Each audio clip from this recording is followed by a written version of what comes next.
Эхний мэдээлэл хүргэе.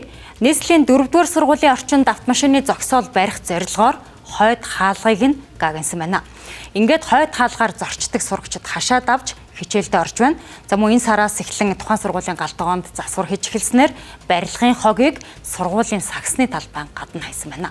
Энэ мэтээр сургуулийн орчинд хүүхдийн эрүүл аюулгүй орчинд амьдрах сурах эрхийг хэрхэн зөрчиж байгааг дараах сурвалжлагаар хүргэж байна.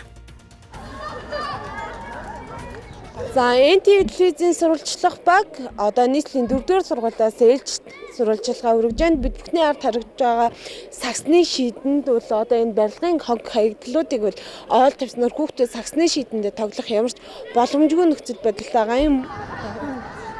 4-р сургууль дээр дараагийн нэгэн одоо хүүхдийн эрх зөрчиж байгаа эсвэл энэ хаалга хүүхдүүдээ энэ хаалгаар хараад гараад шууд хотгон руугаа орох боломжтой байсан бол зориултын бус гэдэг шалтгаанаар сургуулийн зүгээс бол энэхүү хаалгыг гансан үүний улмаас хүүхдүүд одоо та бүхэнд харагдж байгаачлан энэ одоо зай завсраар чихэж гарах эсвэл хашаад авах тохиолдол элбэг байгаа юм. За зориултын хаалга бол баруун талд нь байгаа тэргээр гарах боломжтой гэдэг тайлбарыг өгж байгаа боловч одоо яг энэ сургуулийн хаалганы эндээ бол ийм муу усны нүхтэй энэ бол хүүхэд одоо оройн цагаар бол унах бүдэрч унах эрсдэл өндөр мөн яг энэ хаалгаар гараад явъя гингүүд одоо энэ хотгоны машинууд энэ замаар явдаг.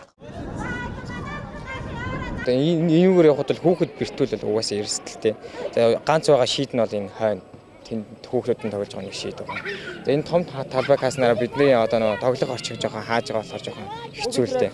Ууг нь яг бага ингэж байхад нээлттэй тоглолтоос аахгүй. Тэгээд тэрнээс хойш ер нь ингээд хойноо юм гараад ирээ. Тэгээ хүүхдүүд орж тоглонгууд та нар орж тоглолоо гэж уурлаад.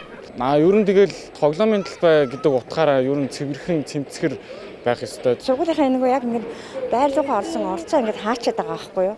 Тэр одоо бас айгүй хэцүү юм л да. Ер нь яг ингээд энэ хаалгаар гарахаар чинь ерөөсөө яг ингээд машин тараад байгаа байхгүй юу?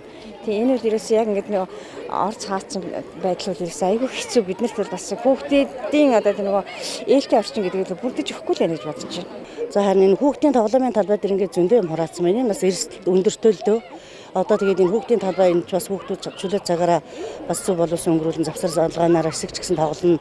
Тэгээд орой өдөр ч гэсэн хүүхдүүдээс тоглохыг үгүйсгүй. Тэгээд бэртэж нураад хүүхдийн хөл гарыг гэмтээхгүй гэсэн баталгаа байхгүй. Эрсдэл бол өндөртэй. Бид сургуулийн удирдлагаас энэ талаар тодруулахад задгай талбайд автомашины зохицол байгуулах гэж хаалгаа гансан. Сургуулийн гал тагоон засварын ажил ихсэн учраас барилгын хог овоолсон гэж хэллээ.